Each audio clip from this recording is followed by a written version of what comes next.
How were they doing it? They were involved in compromise in some way, form, or fashion. Maybe it was the exception clauses for rape and incest exception on political endorsements. Whatever it was, she pulled out of the movement and resigned as a National Right to Life board member. Now, 1 week after her and I talked, she was called home to be with the Lord back in August. And another generation, it's been 40 years. She founded the March for Life. She pulled out of National Right to Life because of compromise. And she established through the March for Life what was called the Life Principles.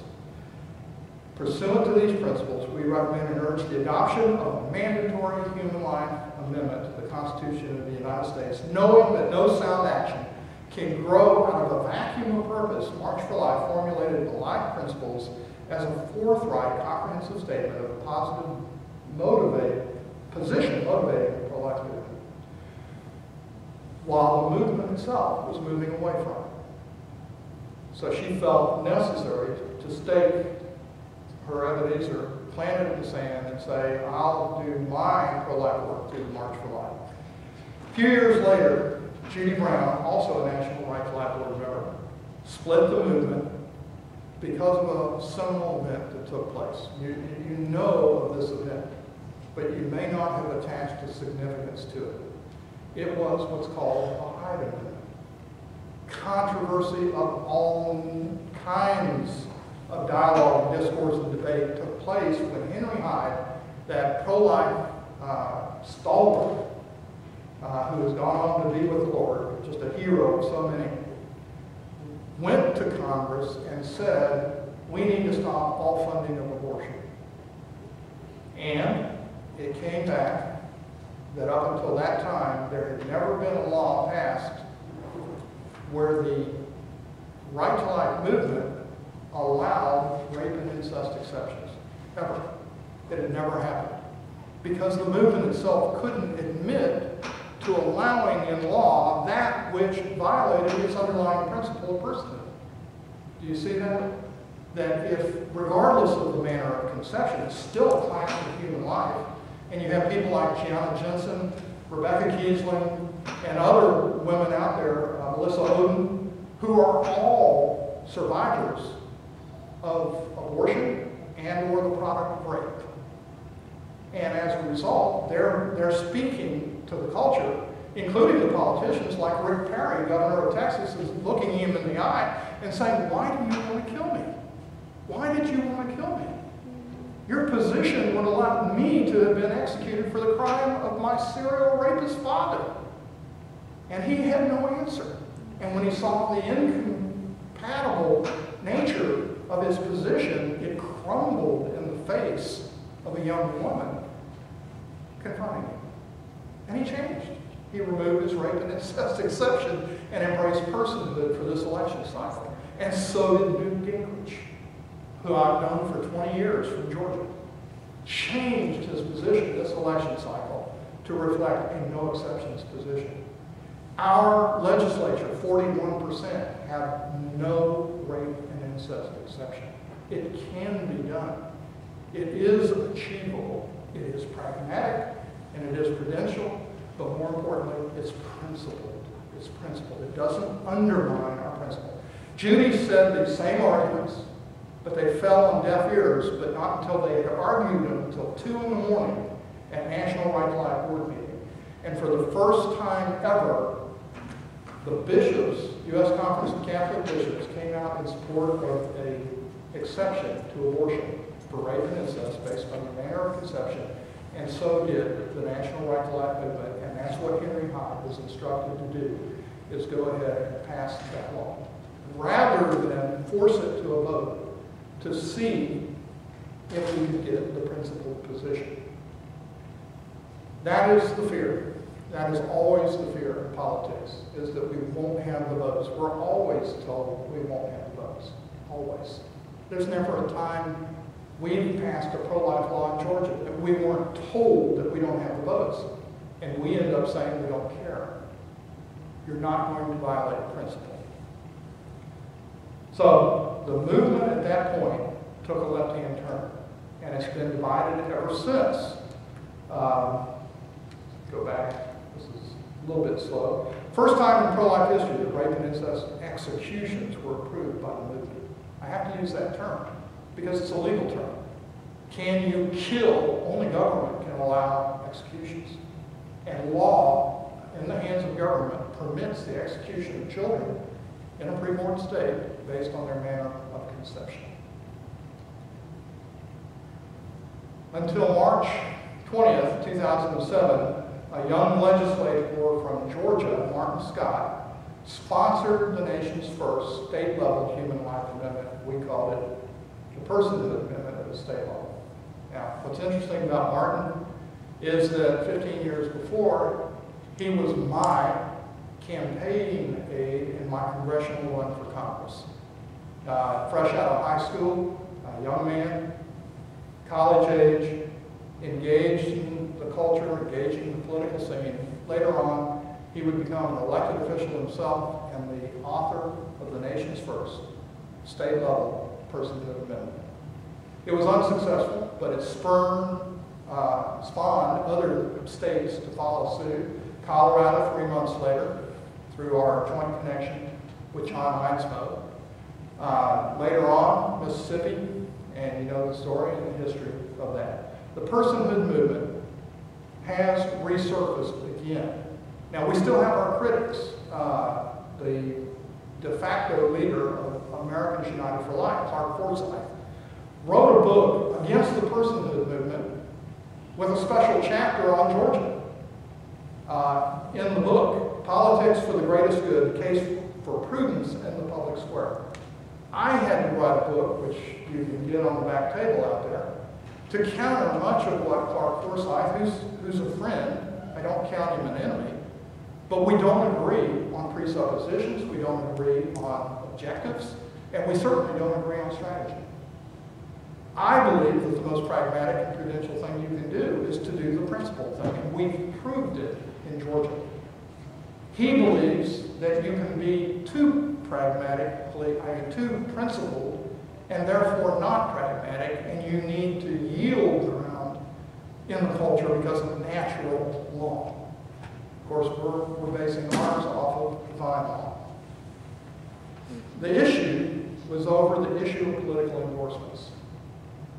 We, in 2000, changed our policy of endorsement against National Right to Life's wishes, against their counsel, and in the face of dire predictions of bad things that would happen if we went through with removing rape and incest exceptions under the category of being considered politically pro-life. In other words, how dare you? We have established 30 years, 3 decades, of political understanding that it's okay to take a rape and incest exception. It's okay that certain classes of human life will not enjoy the privileges and rights of personhood. We couldn't espouse personhood and say that. It's based on the biblical passage in Deuteronomy 24:16 that says, "Nor shall children be put to death because of the crimes of their fathers." It's a biblical passage. We didn't know anything more than the Word of God informing us in the year 2000, and we couldn't understand why the pro-life movement wasn't with us. Well, you know, half of the dire things that they predicted didn't come to pass. We were called extremists by the press. So were the politicians that earned our endorsement. But guess what?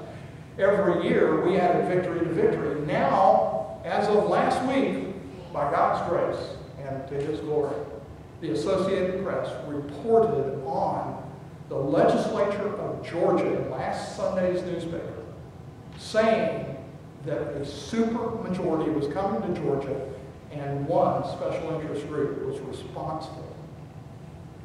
The right to life, Georgia right to life. So praise God, our political principled approach was as pragmatic a thing as you could wish for. And Clark Forsyth was wrong in what he had said. He said some Christians became skeptical of the importance of cardinal virtues, not commands, but virtues, because of their roots in Aristotelian logic.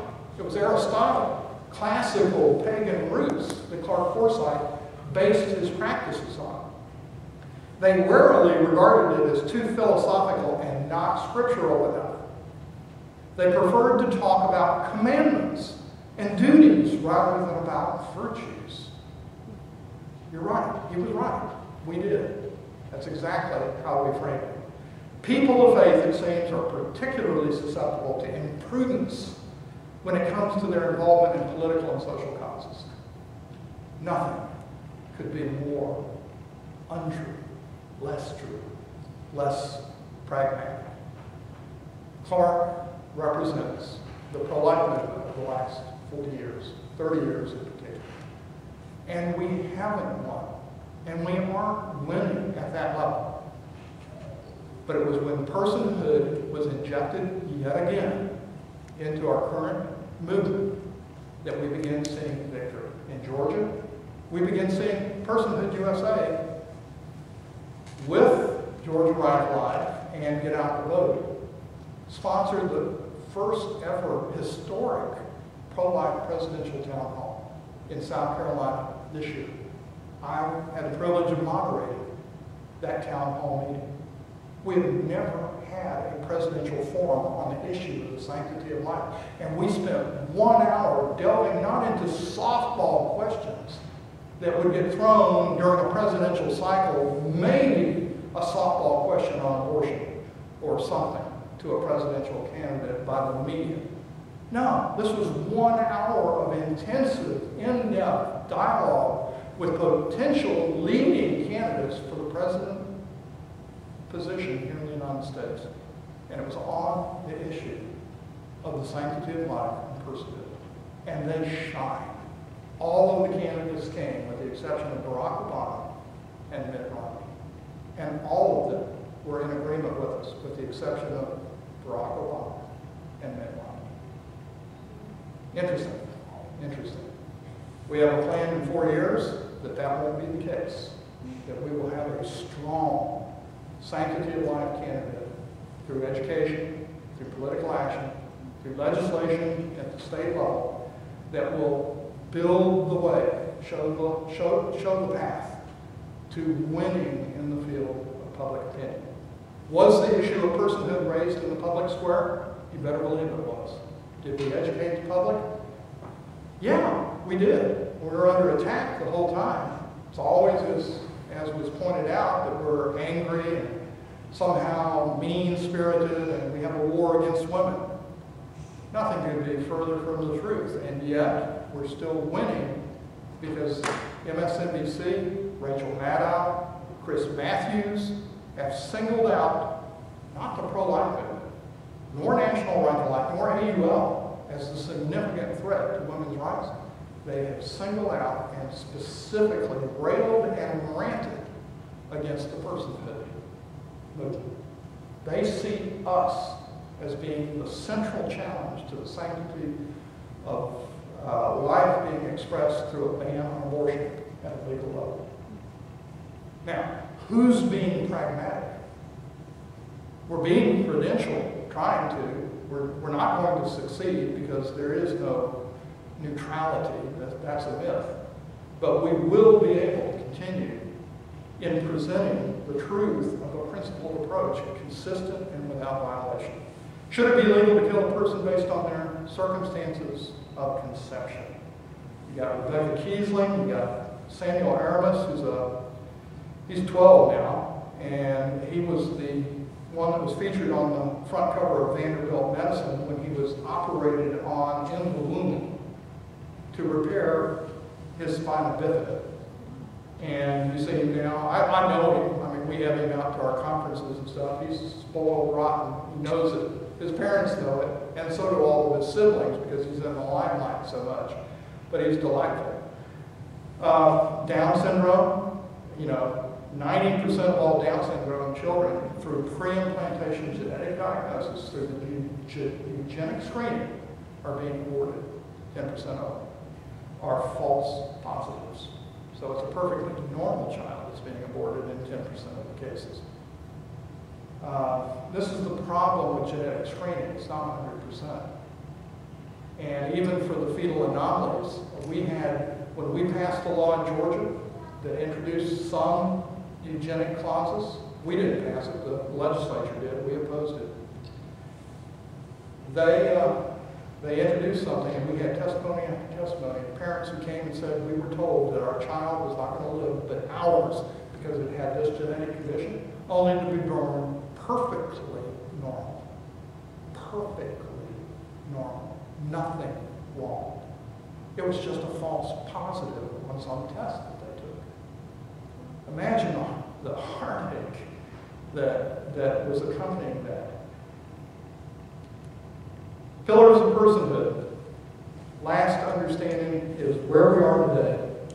And I'm not going to spend a lot of time on this because it is material that Brenda is going to hand out that deals with how we defend the preborn. Many of you, having been in the movement, having been familiar with things like making abortion unthinkable, Scott Klusendorf, the Stand to Reason Ministry, and others, Justice for All, they do excellent training on how to use the abortion issue and the humanness of the child to reason with culture. It's both scientific fact and logic. And we will do this, we'll simplify this by just introducing 2 line questions.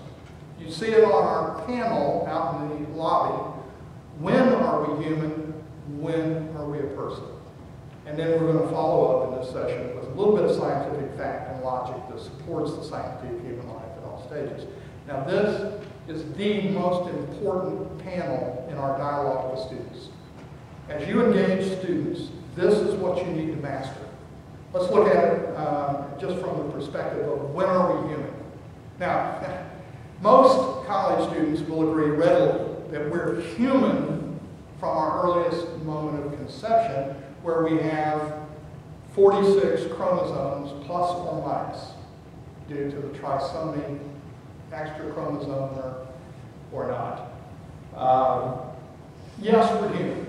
We are a member of the human species at that point. We are not zebras. We are not tadpoles. We are human.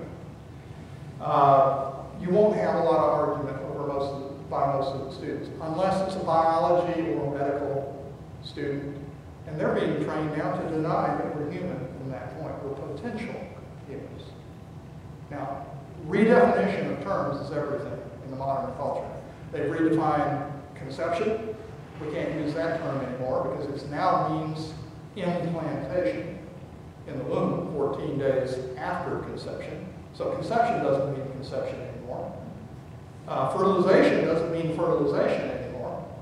We have to be very specific in what we say in the current scientific medical community in order to define when life begins, because they're constantly redefining the terms. It's a moving target nonstop. But most students will agree that from that earliest moment, egg and sperm coming together, you have a human being. What they don't agree with is that we're a person. When does personhood attach? It's a legal concept, remember? It's something that we're asking the law to recognize, that our founding fathers said should be recognized, that the Word of God says should be recognized, that our religious teachers in our church said should be recognized. But we're not comfortable at all with law defining it. So when do you recognize as a student that personhood attaches?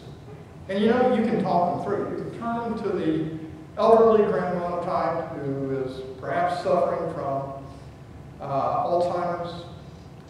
She is, in a utilitarian sense, past her prime. Not only is she past her prime, but in the utilitarian government, which we're increasingly moving towards. Joe Biden and others have freely admitted that we're in a utilitarian government. How do you define a utilitarian government? It is the greatest good for the greatest number. There are no absolutes except the greatest good for the greatest number. And so the greatest good for the greatest number is to define her as a post-person and to help her have a good death. Euthanasia. And that is an open, avowed practice of Peter Singer, who sits on President Obama's board overseeing Obamacare. So we've got a whole host of utilitarian concepts. Okay, should personhood be taken from her? I mean, it used to be she was considered a person through natural death, but not so anymore. What about on the basis of religion or gender? Should personhood attach? It has in the past. Should it? They'll agree with you, no, it shouldn't. What about location? You know, the mother and her little girl and her pregnant belly represent three persons under our view. The only difference being the location of that child. What about physical disabilities? What about race? You can see how you can take people through all of these different aspects where in times past, personhood has been denied. Walk them right around the display and show them where it's been denied. Or what about the child that's just born under the blanket? Everybody agrees that that child enjoys personhood. But what about the child that's still attached to the umbilical cord, that's still attached to his mother? You know, under a Supreme Court ruling, that child, as long as it's not birthed beyond the umbilical cord, can have scissors stuck in its skull and its brains removed. Vivisection in America today, just like in Germany. What about the child before, one day before birth? Or what about a child 1 week before birth? Or 1 month before birth? What's the difference? What's the intrinsic difference? Do you know when most college students say that personhood should attach? Anybody got any idea on this scale? Which picture would you point to that is overwhelmingly chosen by college students today? At birth? No? Middle left. Middle left, where he's sucking his thumb, or in the sack? Far to the left. Far to the left. The little pink girl there. Yeah. Absolutely right. Absolutely right. From college, someone not long out of college. There you go. The younger generation chooses personhood to attach when we look human. It's the anthropomorphic view of personhood. Is that the guy up in the far right upper corner doesn't look human at all. But that's the stage where, as the psalmist says, we're being knit together. The two frontal lobes come together, forming the palate, the mouth, and in cases of cleft palate, we're not knit together fully in the womb. So the knitting together goes on when we don't look human. Or, as the psalmist says, I am a worm, not a man. Well, and despised by the people. Nothing could be more true, even though I'm sure that's not what the Holy Spirit had in mind when it was penned. The fact that we don't look human doesn't deny the fact that we are human. And personhood doesn't change just because of our looks. That is probably one of the easiest arguments to overcome in the college realm today, as you point out the consequences of their presuppositions. So use this chart, familiarize yourself with this chart, and use it to demolish and take captive their arguments and thoughts on personhood. It's pretty easy to do. You just keep backing them up one step. Back them up to the next picture. Back them up to the next one. Well, if it's not about race, religion, gender, age, is it location? Really all about location? Is that really what you're saying? That the child the day before birth is just simply in the wrong place at the wrong time? That a child that's born prematurely has rights, but that this child doesn't have rights? And the logical fallacy crumbles as you begin backing them up, step by step. And that's how we use this particular chart. Brenda's going to go over two arguments that have to do with being able to effectively do that, sled and trot out the toddler a little bit after lunch today. Number one question when you ask, is it human An argument you can use is everybody has a 5-year-old brother or nephew or neighbor, and have been in the kitchen when his mom's doing dishes, her back's turned to the little boy, and he comes in and he says, "Mom, may I kill it?" What's mom going to do? She's going to whirl around real quick. Why? Because there's no telling what he's holding, what he's got hold of when he asks the question, "Mom, may I kill it?" Maybe he's holding a cockroach or a spider. I ran into one of these guys in Australia when I was remodeling my daughter's house in Melbourne. And I'm sorry, but I had a hammer in my hand, and there it was by my hand, and it was just pure reflex. You know, it wasn't pretty. But it was only later that I found out, even though they have a significant bite, they're not very aggressive. You know, people keep them as pets and that kind of thing. These things eat birds. They catch birds and eat birds. They're one of the largest spiders out there. So, you know, I have no affinity for spiders, and my natural response is, yeah, go ahead and kill it. You know, no mercy, nothing. What if he's holding a kitten or a puppy? Maybe he's holding his little brother. Mother, may I kill this preborn human? What is it? If it's human, you know, we've got to determine it's morally essential that we determine the what before we agree to kill something. They're human. The preborn are human. Get them to acknowledge that. And if their preborn is not a human being, no justification for abortion is necessary. If they are human, no justification for abortion is adequate. Don't let them get away with it.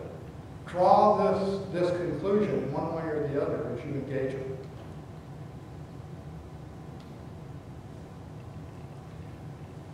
When does the preborn become a human? We won't spend a lot of time on this. You all know the science of it. It's their unique genetic fingerprint from the moment of conception.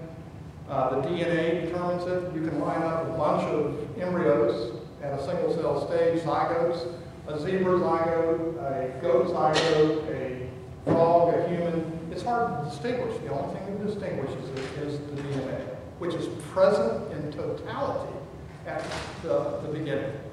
So there is no argument over what it is. It is human. We are part of the human race. The law of biogenesis states that all pre-existent life comes from life that came before, and each reproduces after its own kind. You know that we can't say that, yes, ma'am?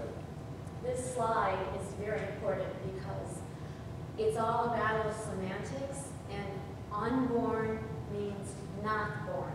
So that in the natural mind, it's not human. I learned at Judy Brown's 1990 conference in Chicago from Richard Dornan that we need to take hold pre-born. You don't go to, you go to pre-law or pre-med. So why don't we term this baby pre-born? The point's being made, and it's a right point, and I don't know how to let the slide slip through because all of our literature has preborn instead of unborn. It's very important to recapture the terminology. This was produced by somebody in our staff, and sorry, I will change that for the next point. Well taken. You know, one of the things you're going to hear out here is that I'm sorry, but that's not a human life. It's only a potential human life at an embryonic stage. It's only potential life. They won't even agree it's life sometimes, much less a human baby.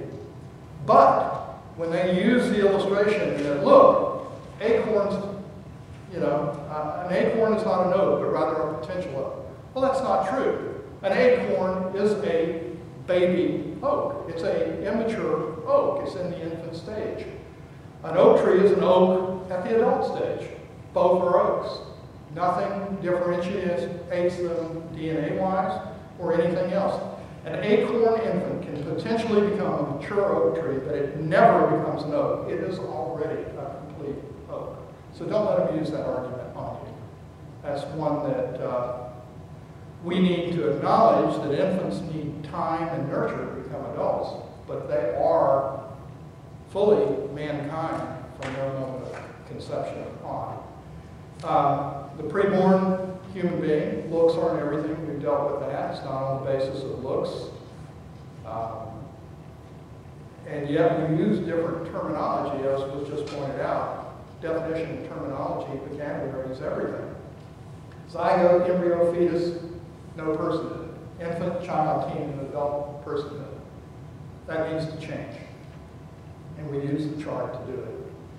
So, just in conclusion, using the science, the preborn is a living being. Preborn, say, we did change this slide. Preborn is not the mother's body. The preborn is a human being. And there is no difference between a human being and a human person. And then, as I said, Brenda is going to illustrate one of the most powerful arguments and defenses that you can make, and that's trot out the toddler.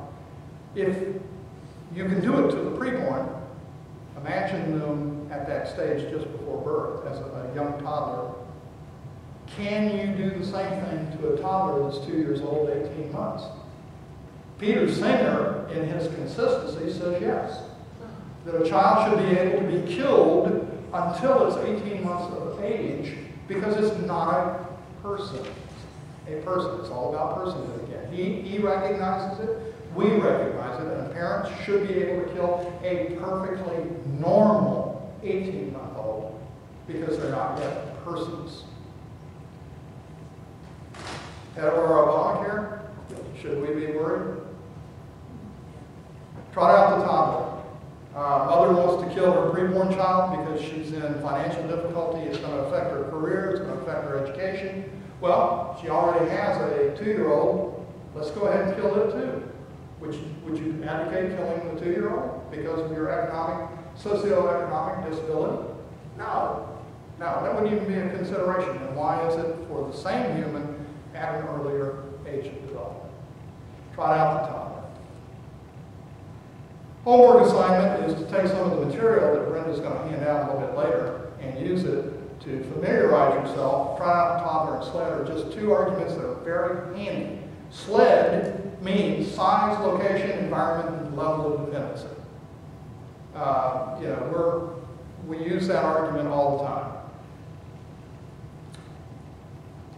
Last segment before we go to lunch. 2005 National Life Convention, a gentleman by the name of Nigel Cameron. He's a UK bioethicist, Christian in his worldview. Anybody know who Chuck Colson is? Yeah, everybody knows Chuck Colson. The Wilberforce Forum was Chuck Colson's creation to attempt to influence the culture with a biblical worldview. Nigel was the dean of the Wilberforce Forum at the time. He came to our National Right to Life Convention and he made this statement. And it shocked us all. Here we are in the pro-life movement. And he's saying that two terms will come to dominate public policy in the 21st century. Now, we're 5 years into the 21st century, 4 years into the 21st century. And lo and behold, he tells us what they are, and everybody's mouth drops open. One of them we've never ever heard of before. And yet he says that the terms will dominate public policy. I can tell you, he's absolutely right. We're already encountering these in Georgia politics and public policy, in the scientific community today, right here in this building, that is dedicated to educating on emerging technologies. These two terms are being discussed and formulating public policy for today. What are they? Transhumanism. Transhumanism. What in the world is that? And of course, one that we introduced at the beginning of today's session, eugenics. It's raising its ugly head again, yet again, in today's culture, and has become more and more acceptable rather than guarded and closed. Now, the last two pillars of understanding is the pillar of transhumanism and the pillar of eugenics, as expressed through the emerging technologies today. Anybody heard of NIFLA? NIFLA is a pregnancy resource agency that helps to protect pregnancy resource centers in law. Thomas Glesner is the president of the NIFLA organization. He wrote a book just a year or two ago, same time mine came out, called The Emerging Brave New World. It's an excellent read. He takes the emerging technologies, transhumanism and eugenics, and points out the implications in public policy. What in the world is the president of a pregnancy resource center doing, engaging in this kind of dialogue and debate? Johnny Erickson Tata, also a good friend of the Personhood movement. Johnny wrote a book called How to Be a Christian in a Brave New World. Why are we talking about a brave new world? Anybody know the term brave new world? Aldous Huxley wrote the book, The Brave New World, in the 1930s, where he predicted much of what is happening today. It was quite prophetic. And so now, everything that he predicted is being discussed, and it might be a good read itself. Begin with The Brave New World, which is thoroughly pagan, scary, utopian, and to understand why these renowned Christians are writing about a brave new world in regard to the emerging technologies. What is transhumanism? I mean, by definition, it's nothing more than a philosophy that's applied to the new sciences and technologies in their desire to enhance mental and physical abilities and create a race so enhanced that they are no longer called human, but post-human. The symbol for the transhumanist movement is H+. If you've got a smartphone with you today, all you have to do is type H and the plus sign symbol into your Google search, and up will come H+ magazine, which is sold right down here at Barnes & Noble. Books a million.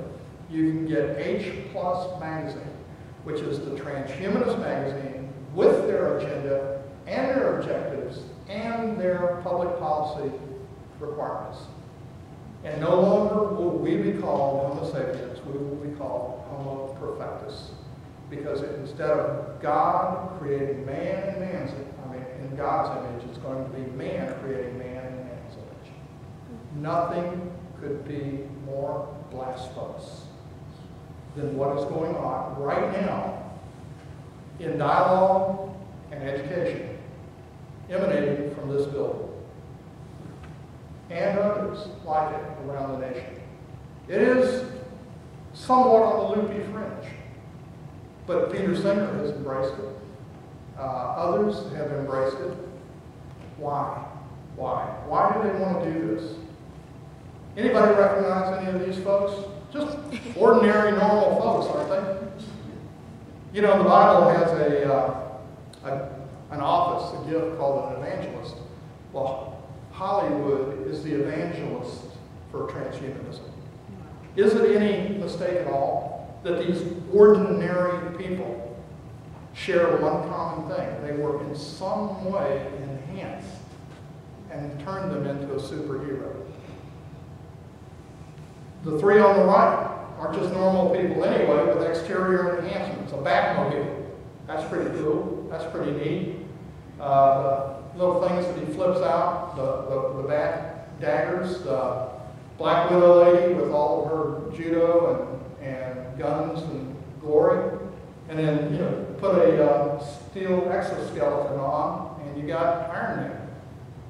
These are Hollywood's attempts to take ordinary people and turn them into something that transcends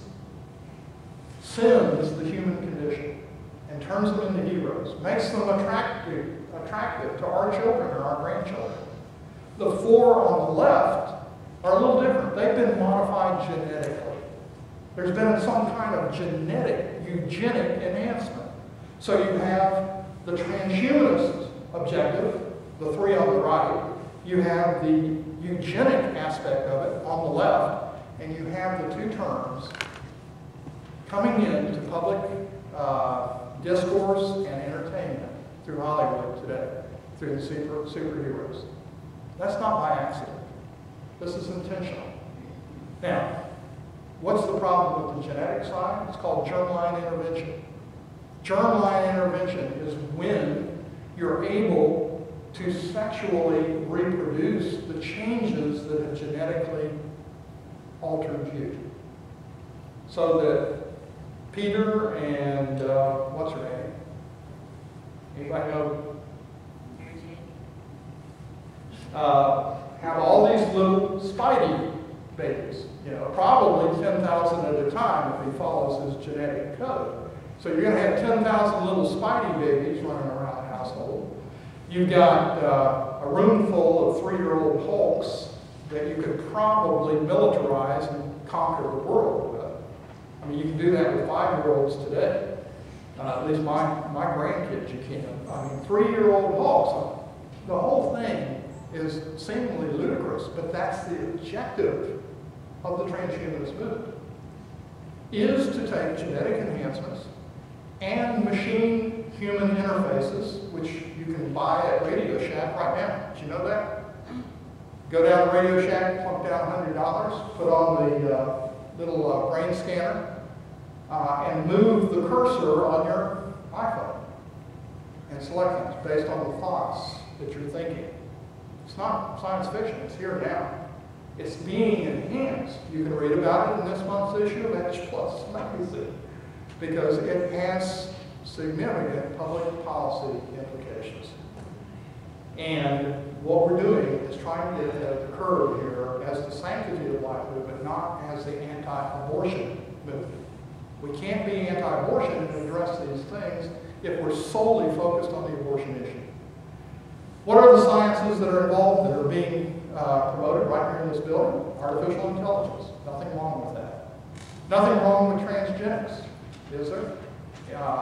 Genetically modified corn to enhance its yield, or perhaps put an insecticide in the DNA of the corn itself to kill a particular kind of bug that feeds on the corn, enhancing its yield by triple capacity. I don't know. I mean, you can have your own opinion on that. There are dominion aspects of taking dominion of God's creation in certain ways. Cyborgology, man and machine melding together. Anything wrong with a pacemaker in the heart? No. No, we're not opposed to these sciences per se. We're not Luddites. We're not attempting to hold back scientific research in any way, form, or fashion. We just believe there are God-given parameters that should be imposed around it to prevent the scientists from going off the rail in the same way Germany and their slippery slope did in 1920. That's the public policy implication of having parameters established around these important things. Unfortunately, many of these things have a philosophy driving them at the center called transhumanism. It's an objective to transcend the human condition. And all it's doing is taking us right back to the Garden of Eden. Right back to where the serpent is whispering to Eve, "You will not surely die." Do you know the number one objective of transhumanism is immortality? Of course. Fallen man does not want to face his maker. Every knee shall bow and every tongue will confess at some point that Jesus Christ is Lord. And yet fallen man will put off that day as long as possible. And so the goal is literally immortality. You will not die. To stop the dying process, the aging process completely. You will be like God, taking on enhanced capabilities, creating man in man's image. You will be like God, knowing, increased knowledge. That's what the serpent is promising Eve. You think you know something now? Well, wait until you follow my suggestion. You will know so much more. The artificial intelligence. You go to H Plus magazine this month, and you will see them talking about downloading a human consciousness into the computer and storing it so that it can be reanimated into a spare body. We'll get to that in just a little bit. This sounds science fiction, but it's out there right now. There are various groups attempting to accomplish this. Ectogenesis. Now this is a strange one. Cornell University, dear old Cornell, that gave us the glow-in-the-dark human, is also giving us an external artificial womb. And it has severe public policy ramifications to the feminist movement. They are arguing about this right now because the whole issue in Roe v. Wade is the right to what? Privacy, found in the penumbra of the emanation of the preamble to the Constitution. The right to privacy, the Supreme Court found in 1973. Well, if they're demanding their own bodies, and they're pregnant and they don't want to be, and the right to privacy means that you can remove that child, well then just remove it and take it and put it over here in an artificial womb. Now the state has an interest in protecting life. That's also what Roe v. Wade said. We can't protect all life. That's why the viability doctrine came in. We will protect it up until it's no longer, it's too soon to be viable outside the womb. What if it can be viable outside the womb from the very beginning? What do feminists say then? Well, they've developed a pretty remarkable response to that. Because the government is saying, we can come in and protect all children and put them up for adoption in the dialogue and the discourse. And the feminists are saying, no. I see that as part of my body, and I have the right not to have my DNA walking the earth. Even though that DNA can be fully protected in law through an external womb, they want to kill it anyway. It is the culture of death.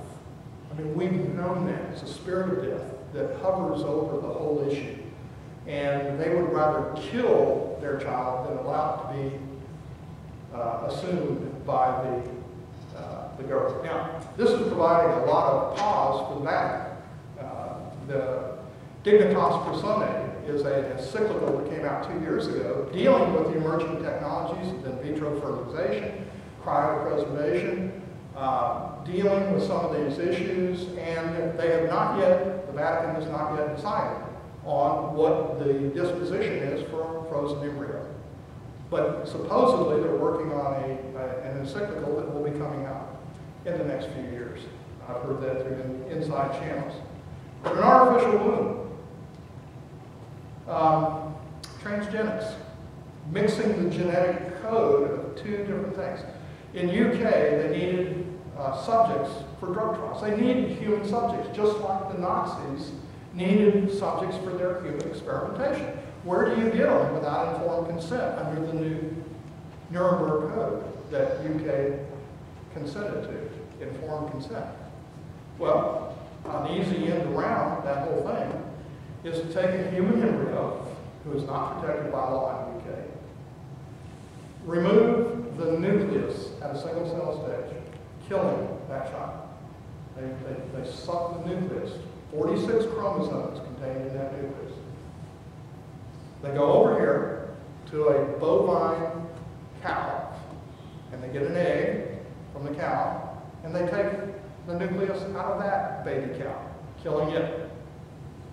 They take the mitochondrial material of the cow, and they put the human nucleus into the mitochondrial egg sac. Zap it with electricity, and boom, you have a growing human-animal hybrid. It's 98% human, 2% cow. Now, drug experiments, cosmetic experiments, whatever you need a human subject for, you can experiment on this not person, non-human it.